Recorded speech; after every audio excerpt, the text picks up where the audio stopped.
Hola, ¿qué tal? Bienvenidos a la segunda sesión del Súmate de este semestre. En esta ocasión tenemos el gusto de que José Alfredo haya aceptado la invitación para platicar de un trabajo de investigación que realizó con otros dos profesores del departamento. Ya José Alfredo nos platicará quiénes son. Resulta que es un tema de moda, bueno, como pueden ver en pantalla. Y yo fui de los que participó contestando la encuesta que realizaron. Eh, y afortunadamente José Alfredo aceptó la invitación para platicarnos de los resultados que obtuvieron en esa encuesta. Entonces, pues le agradezco mucho que nos haya aceptado la invitación y eh, les pido por favor que si van a hacer alguna pregunta, levanten la mano mediante el mecanismo que tiene el Meet o escriban la pregunta en el chat y yo interrumpiré a José Alfredo y le haré saber que hay una pregunta de parte de ustedes, ¿no? Entonces les pido que nos atengamos a este mecanismo y pues eso todo es preámbulo. Nuevamente, José Alfredo, muchas gracias y te cedo la palabra. Muchas gracias por la invitación. Muy buenas tardes a todos. En efecto, el día de hoy les voy a platicar un proyecto de investigación que se hizo multidisciplinario con respecto a un tema desafortunadamente de moda, el COVID. El título de la plática es Percepción y actitudes del público frente a la información por la epidemia de COVID-19 en México. El equipo multidisciplinario estuvo constituido por Rosalba, parte de divulgación de la ciencia, Manuel Falconi y la doctora María del Pilar Alonso me invitaron a trabajar con ellos para hacer la parte de como computacional. Como conocemos, en marzo empezó el COVID y a partir de ese momento también se empezó a escuchar en redes sociales información o mala información de todo lo que podía pasar, de cómo curarse, si llega, si existe, etcétera. Pero bueno, aparte de que llegó ese virus, también llegó una evolución de la oficina, del negocio, de la escuela, que todo se volvió o se involucró dentro de la casa, donde hasta la oficina se volvía casi de 24 horas. Aprendimos a organizarnos, aprendimos a convivir más. Y entonces ese fue un punto medular para saber qué, qué era lo que estaba pensando las personas. Y como la UNAM no se detuvo dentro de ese entorno, también continuó la investigación.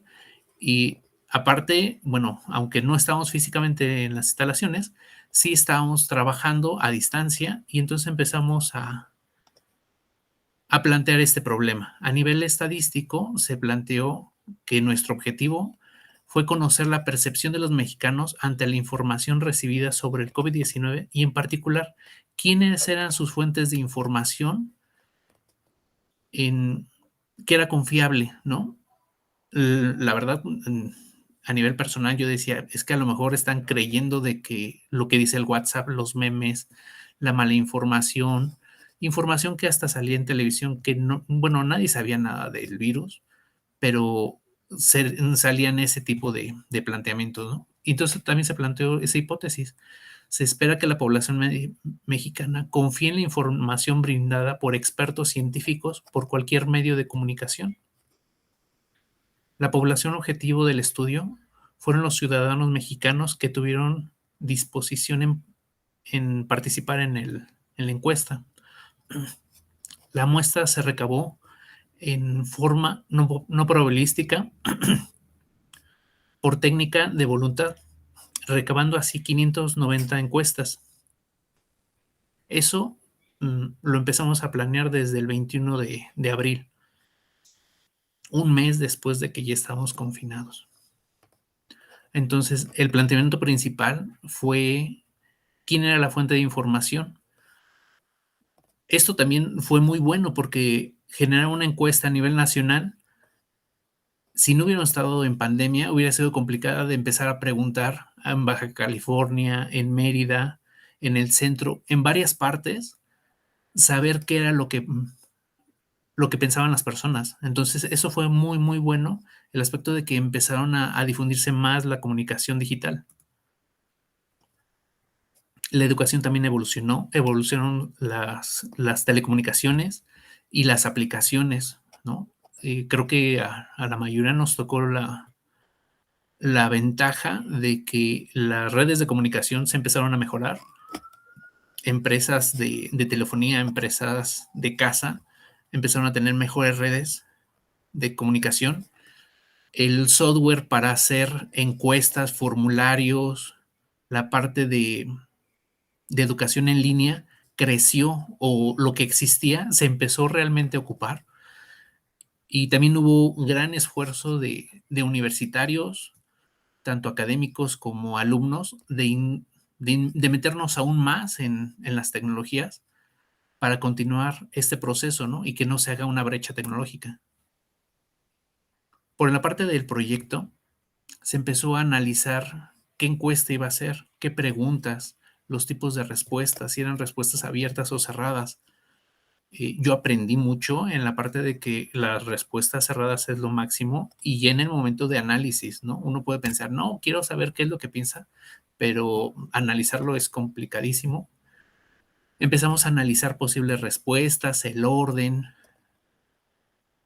que la encuesta no fuera sesgada, o sea, que no esté así dirigida, no, es que yo quiero que me respondas tal cosa, ¿no? Entonces vio todo ese tipo de performance que, bueno, gracias a la experiencia de mis compañeros que me invitaron, se pudo hacer, ¿no? También se analizó qué plataforma y, bueno, decidimos hacerlo en Google, en formularios. Y después la parte importante, cómo se iban a analizar los datos, cómo nos iban a llegar, con qué herramientas las íbamos a interpretar. Y bajo eso, pues empezamos a ya construir el prototipo para ya enviarlo, ¿no? Pero el prototipo, bueno, también se testeó, se empezó a analizar, se mandó primero a grupos, pues, identificados, ¿no? A ver si me entendiste lo que estoy preguntando, se analizó perfectamente bien. Voy a separarme tantito de la presentación y voy a colocar la encuesta para que la vean cómo quedó.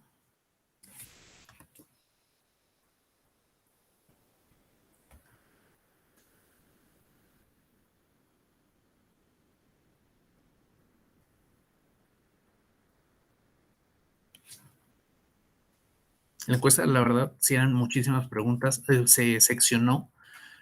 Primero fue un encabezado y de las partes importantes que fue la parte de planeación, pues hicimos la parte de, ¿eres mayor de edad? Sí o no. Si no eres mayor de edad, entonces no consideramos la respuesta y automáticamente se iba a que no se iba a almacenar, ¿no? Entonces podíamos aceptar personas o bloques de 16 a 20 hasta más de 70 años. Fue dirigido para cualquier escolaridad, trabajo el que tuvieran, se manejó por estados.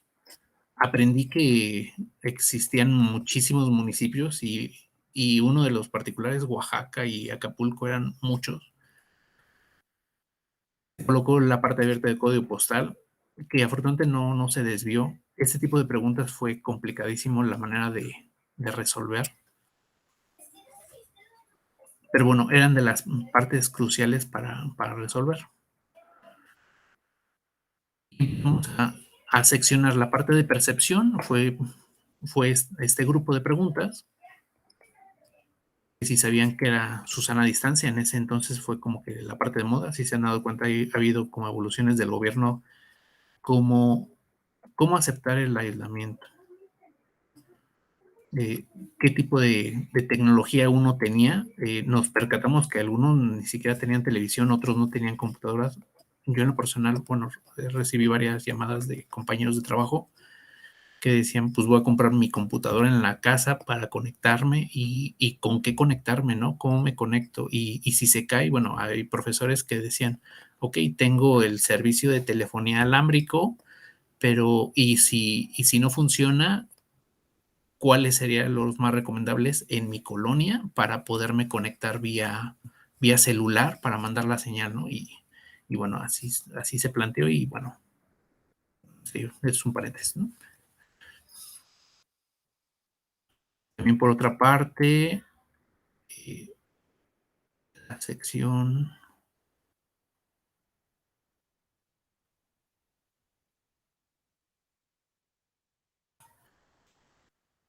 la parte crucial, o sea, cómo, qué pensaban las personas de los científicos si, si tomaban atención con respecto a las reuniones del doctor Gatel, si realmente le tomaban atención, si consideraran que el gobierno y la ciencia podían apoyar a resolver esta situación de pandemia. Y recuerden, esto fue como una foto, ¿no? Solo fue un momento que se tomó y obviamente eso ha evolucionado, ¿no? Ahorita, por ejemplo, ya hay más vacunados, entonces si esto se hace otra encuesta, pero ahorita pues va a haber un cambio de la respuesta. Voy a continuar con la presentación.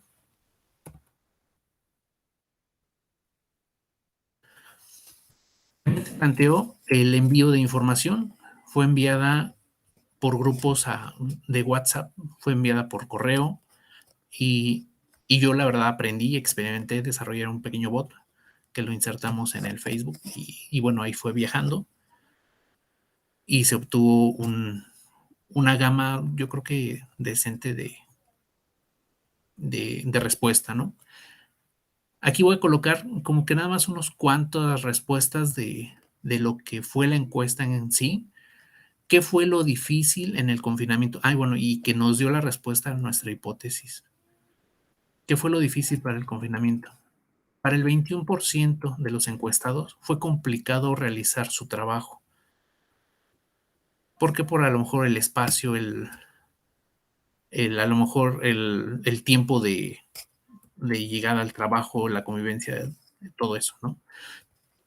Fue difícil también poder estudiar, el 14% sí le pareció difícil.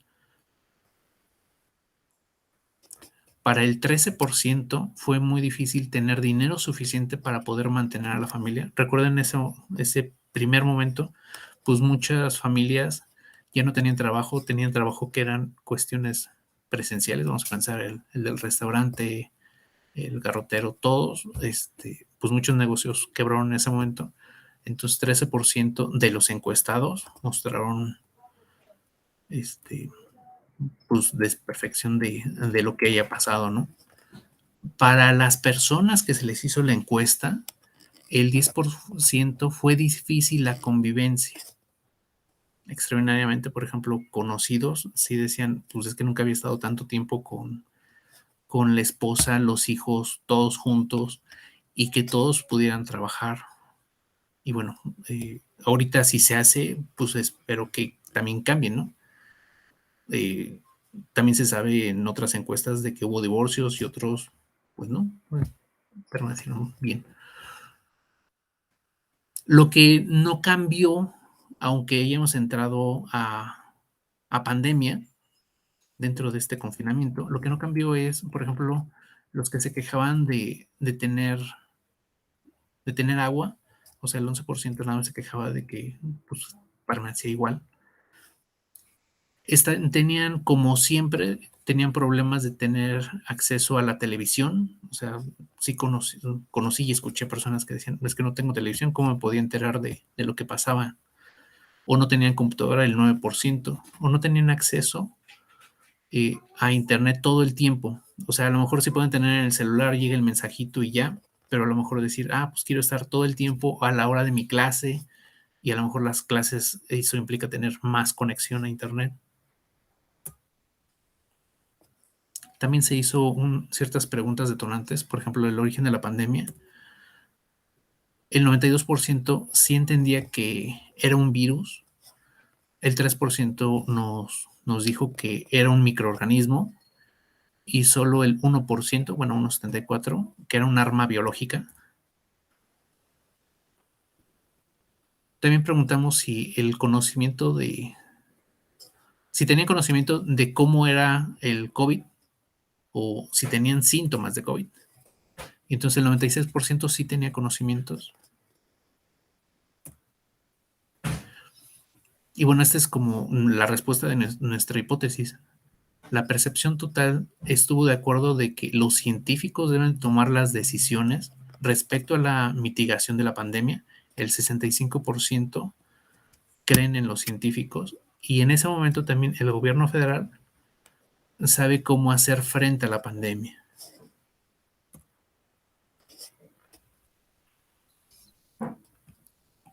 De la respuesta con respecto a fuentes de información, aquí nos enteramos que, por ejemplo, el 55% considera muy importante la consulta en televisión, en radio y en páginas de internet. Significa que sí se acercaban a obtener información. Y bueno, en particular el 42% escuchaba o sabía del programa del doctor López Gatell. Y lo que pasaba lo contrario, nada importante, el 15% para los youtubers, sacerdotes, actores de cine, familiares, vecinos, organizaciones empresariales, eran su fuente de información. O sea, consideraban que lo que decían ellos era la información verídica de COVID.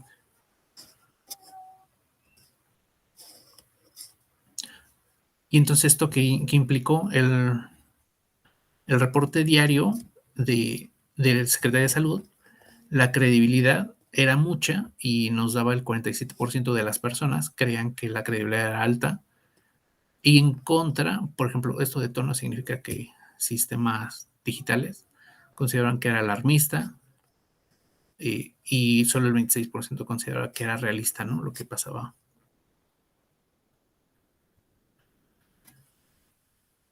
Con respecto a la superación de la pandemia, pues con respecto a la resiliencia, estaban confiados el 36% que con eso podríamos mitigar la pandemia.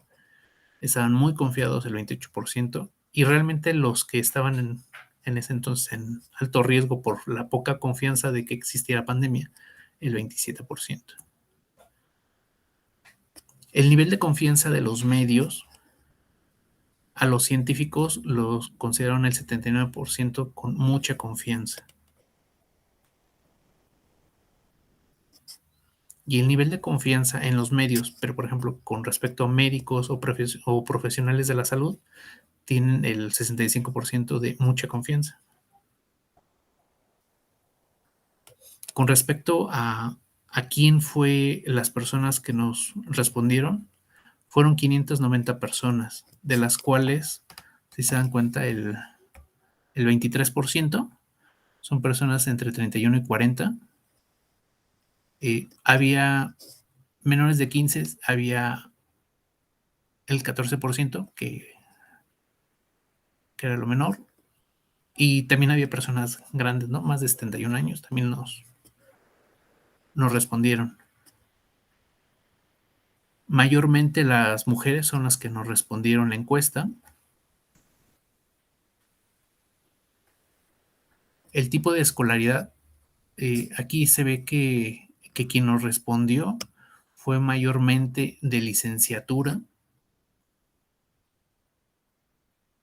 y la segunda parte de posgrado y de menor medida de bachillerato. Ahora, con respecto a qué estados nos respondieron más, Baja California tuvo una mayor respuesta. Nos respondieron el 41%. Después siguió Chihuahua y después Baja California Sur. Esos fueron nuestra muestra de población que nos respondió.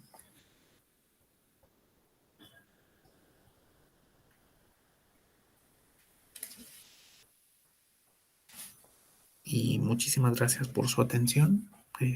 Si tienen alguna pregunta.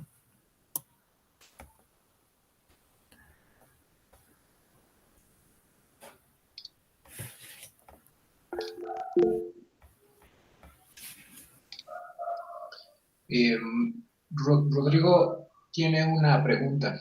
Sí, dime. Sí. Buenas tardes, profesor Cobian. Nos ha mostrado muchos datos y me parecen relevantes todos ellos, pero ¿podría usted emitir algún balance general de todo este estudio? Digamos, más allá de los datos que nos proporcionó.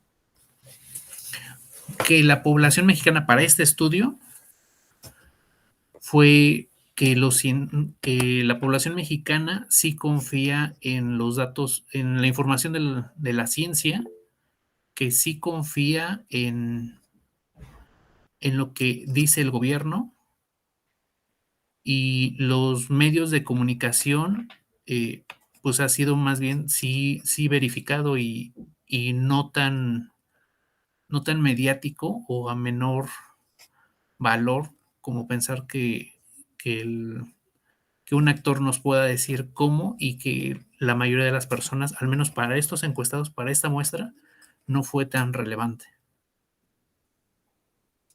Muchas gracias, profesor. Sí, claro. Silvia levantó la mano, Cobian. Dime, Silvia. Hola, buenas tardes. A mí me sorprende muchísimo esta cuestión de que los estados del norte fueron los que más les contestaron, y entonces me surge una duda que si a partir de estos datos se puede inferir cómo sería la respuesta que tendrían, por ejemplo, los estados que están en la zona media, que sería, poblaciones como Guadalajara, y Puebla y México, que son poblaciones muy grandes, y luego hacia el sur, por ejemplo, Campeche, que tiene muy poquita población, o que están más aislados, o que hacia el sur, obviamente Chiapas, donde hay una educación más baja que las que tenemos en el norte del país. No sé si no soy estadística, entonces no sé si esta pregunta se podría inferir a partir de sus datos. Yo creo que esto fue una muestra y fue momentánea, o sea, una foto de lo que de la población. Sí, a lo mejor los que nos respondieron en ese momento, hay que pensar que si se hace eso ahorita, a lo mejor ya puede haber más personas conectadas a internet. No sé si con la posibilidad de tiempo y de querer, porque como les puse en la presentación, el,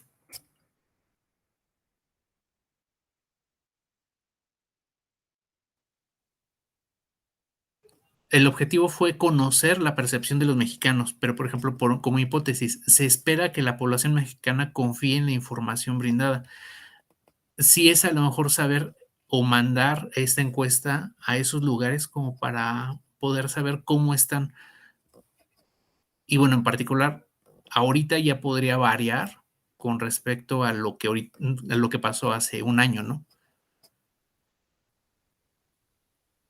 Y bueno, sí, en efecto, yo creo que pensar en... Aquí estuvo muy claro, ¿no? Que estuvo de posgrado, de licenciatura, y aquí lo que muestra es de que están muy educados, ¿no? Eso se ve bien, pero no sé si sea una muestra o hacer una muestra más grande para poder hacer más inmerso más datos.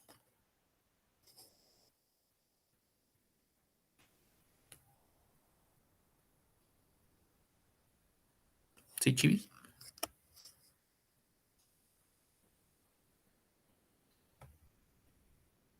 Gracias.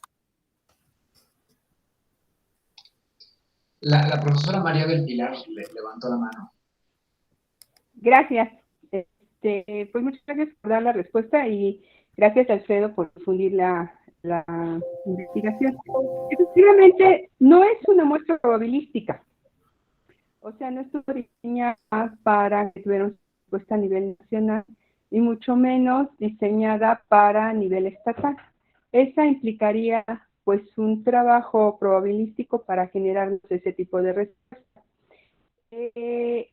Como toda muestra, tiene errores y más en términos de pues ahora realizarlas en línea, ¿no? Nos sesgamos hacia la población, aunque son aleatorias en términos de que nosotros no estamos condicionando la respuesta, pues tendemos a nuestras redes sociales y nuestras redes sociales tienden a tener un grupo específico de población. Entonces ahí es donde se da el sesgo de la información. Pero también como buena muestra nos permite tener información sobre el fenómeno en cuestión. La percepción es algo que puede cambiar, como nos dice, bien dice Alfredo, y puede cambiar dependiendo de acciones que ejecuta el ente que estamos estudiando, ¿no? En este caso, estábamos estudiando esta comunicación que se da por los medios, como también por el gobierno federal. Y es importante ver los resultados en esta encuesta porque nos permite ver que hay una importante entrada de los medios de comunicación a este tipo de fenómenos. Entonces, nada más aclarar la duda de Silvia de que no podría generalizarse en ningún momento la respuesta de la muestra. Gracias. Muchas gracias, Pilar. ¿Alguna otra pregunta o comentario para José Alfredo?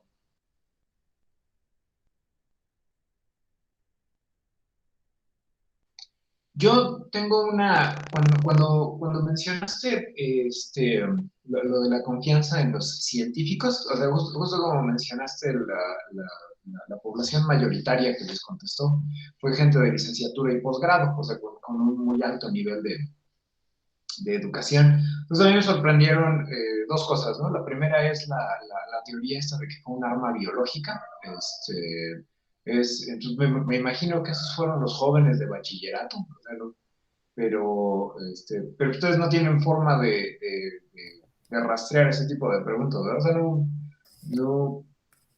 Si mal no recuerdo, sí fue alguien como de prepa. Ah, muy bien. Porque sí fue muy sobresaliente. Sí. Igual la persona de 70 años y un poquito más era la que era de secundaria. Y sí, ella, bueno, en caso muy particular, no sabemos cómo se llamaba ni nada, pero sí era como más, muy culta en el aspecto de que veo las noticias. Y bueno, como una de las preguntas era, ¿quién es tu fuente de información? Pues no se quedaba con una que otra, ¿no? Entonces sí tenía mucho. Y bueno, eso para escudriñarlo también estaba bien complicado porque pues dejamos pregunta abierta de ¿y qué periódico lees, por ejemplo? Y podían colocar todos los que sean, ¿no? Y entonces era el contar y contar y contar. Y bueno, al menos yo sí me percaté de ella, de que sí, bueno, sí era una ella, que al menos sí checaba como 4 periódicos de la televisión, no se quedaba aislada con las notas de Secretaría de Salud, sino también veía otras cosas. Y decías, bueno, uno tiene tiempo y más aparte, pues quiere saber qué pasa. Sí, claro. Y la otra cosa que me llamó, bueno, la que me quedé pensando es en la parte esta de la palabra científico. Y bueno, en el caso de la gente de licenciatura y de posgrado, creo que hay una mejor percepción de qué o quiénes son los científicos. Pero, bueno, o sea, es más bien compartir contigo un pensamiento, ¿no? Porque, no me queda claro que la población en general sepa bien a bien qué hacen los científicos, ¿no? O sea, de si se va más allá del estereotipo de la persona con la bata blanca metida en un laboratorio, o, o de verdad, por ejemplo, ahora que ha estado en las noticias el asunto del foro consultivo, ¿no? Y del grupo de científicos que están siendo acusados, ¿no? De crimen organizado incluso, ¿no? Una cosa de este estilo. No me queda claro si la gente piensa que ellos también son científicos o si no son científicos. O sea, a lo mejor no me estoy dando a entender bien, pero creo que la palabra científico no representa lo mismo para cada persona, ¿no? O sea, cada persona tiene como su propia concepción del científico, ¿no? Que puede ir desde la gente que hace posgrado y conoce científicos de verdad, hasta los que se manejan en el estereotipo prácticamente de dibujo animado, ¿no? En donde está el sujeto con la bata, ¿no? Y cosas de ese estilo. Entonces, pero pues, naturalmente cuando ustedes elaboraron la encuesta no iban o sea, pues, es difícil saber que ustedes y los encuestados están hablando de lo mismo, ¿no? O sea, porque a lo mejor hay quien piensa que los que hacen medicina alternativa son científicos, pero desde el punto de vista de algunos médicos y biólogos, esas personas no son científicos, ¿no? Entonces, me queda esta duda, ¿no? De si hiciéramos esta pregunta, ¿usted confía en los científicos? De si algunas personas dirían, claro que sí, yo confío en este médico alternativo, ¿no? Aunque en realidad estaríamos hablando de cosas distintas. A mí era un pensamiento que quería compartir, ¿no? O sea, realmente no es una pregunta, sino una inquietud que me surgió. Al menos el de médico alternativo sí colocamos la opcioncita.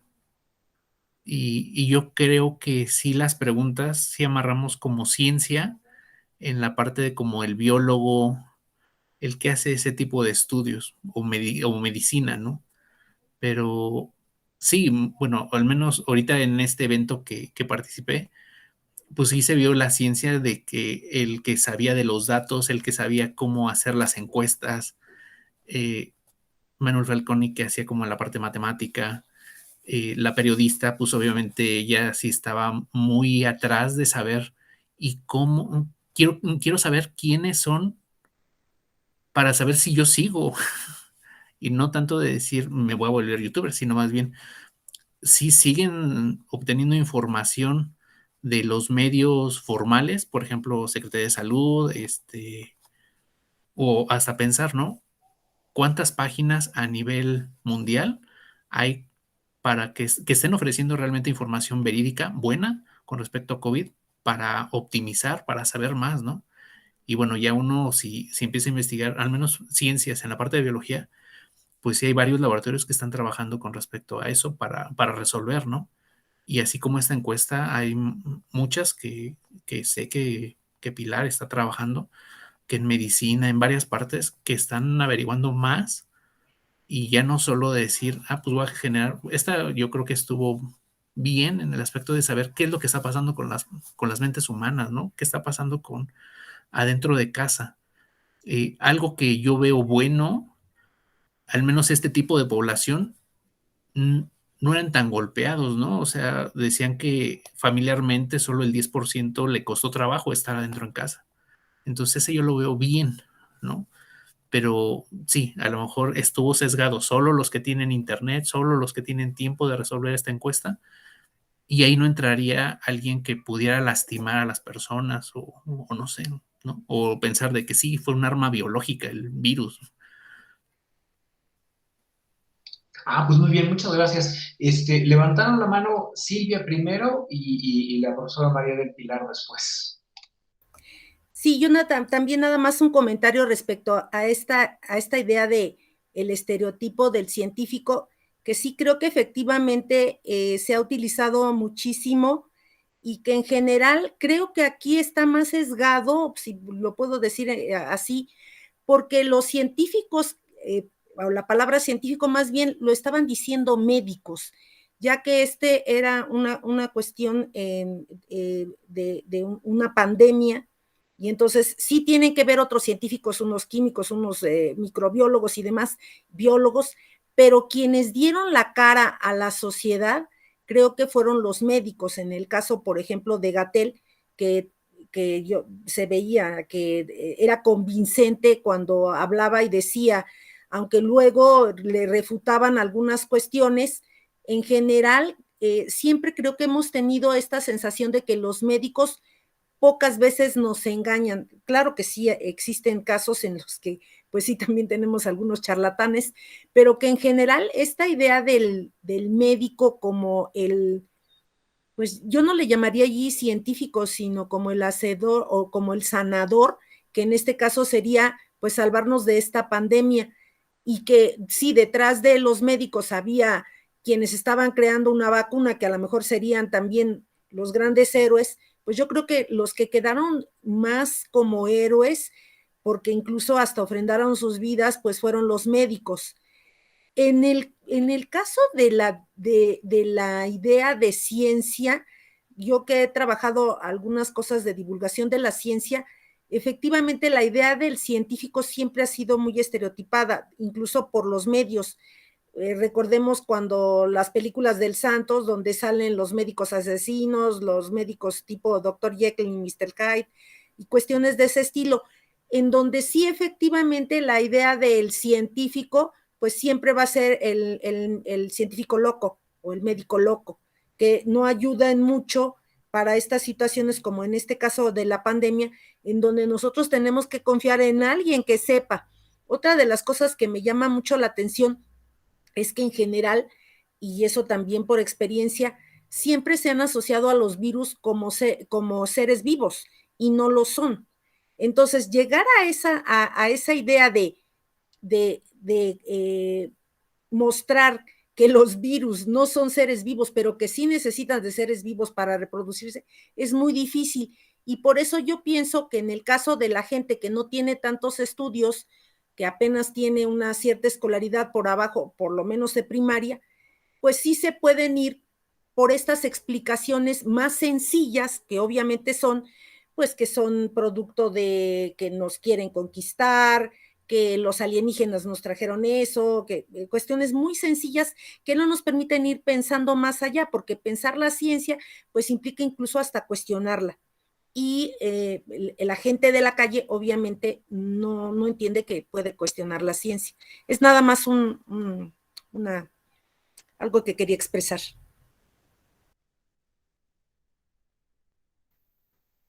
Muchas gracias. Y también levantó la mano la profesora María del Pilar. Sí, gracias. Efectivamente, como bien dice Silvia, ¿qué concibe las personas comunes y corrientes como científicos? Puede venir de pensamientos heredados sobre qué son las ciencias duras, o si son las ciencias biológicas, o si son las ciencias sociales. Y de ahí vamos a ir a una discusión sobre las ciencias, ¿no? Pero en general en esta encuesta y cayendo en esta, sí cuidamos mucho de que estuviera, como bien dijo también Alfredo, específicamente los científicos, porque se ponían ejemplos, y se cuidaba médicos, homeópatas, o enfermeras, o sector salud, profesores, maestros, etcétera. O sea, fue demasiado exhaustiva los tipos de respuesta, que esto también es un factor que causa cansancio en el encuestado. Pero sí se cuidó que se concibiera esta perspectiva de conceptualizar al científico como tal. Efectivamente, también, cuando nos referíamos en la encuesta a ver si la ciencia estaba metida en las decisiones con respecto a lo que se tomaba, era indiscutible que estaba basado en la medicina y en la epidemiología, porque el patrón que muestra ahora la Secretaría de Salud ante la pandemia es esta perspectiva, que hace un cambio brutal e importante con relación a las décadas pasadas, donde el sector salud no tomaba decisiones con base a análisis, por ejemplo, epidemiológicos. Y ahí no solamente los médicos tienen que ver, que efectivamente dominan con sus maestrías y posgrados en epidemiología, pero ahí hay muchos demógrafos, en los cuales visualizan toda la característica que afecta a la población. Y la pandemia nos ha mostrado que alrededor de todas las consecuencias, como de la forma habitual en que estamos viviendo la pandemia, pues los científicos sociales están metidos, ¿no? Porque las consecuencias se dan ahí. Pero sí me queda claro que en la encuesta sí tuvimos una concepción, y creo que la respuesta que nos dan los entrevistados es sobre los científicos concebidos como aquellas personas que realizan investigaciones en distintos campos del conocimiento, y que dan ese conocimiento para la solución o para la implementación de políticas públicas. Y creo que sí está en el cuestionario visto. Y sería muy diferente a la concepción que hay ahora con este problema de los 31 implicados en el fraude. Creo que también la gente sabe perfectamente qué es fraude y no es crítica a la ciencia. Eso es lo que ha avanzado la sociedad mexicana, poder distinguir cuándo se critica al científico por la ciencia o cuándo se critica al científico por corrupción. A mí me queda claro eso. Gracias. Gracias, Pilar. Muchas gracias. ¿Hay alguna otra pregunta o comentario para José Alfredo? Bueno, siendo ese el caso, pues les agradezco mucho que hayan asistido a la sesión del Súmate de hoy y nuevamente, José Alfredo, muchas gracias por haber aceptado compartir el trabajo que realizaste con los profesores del departamento.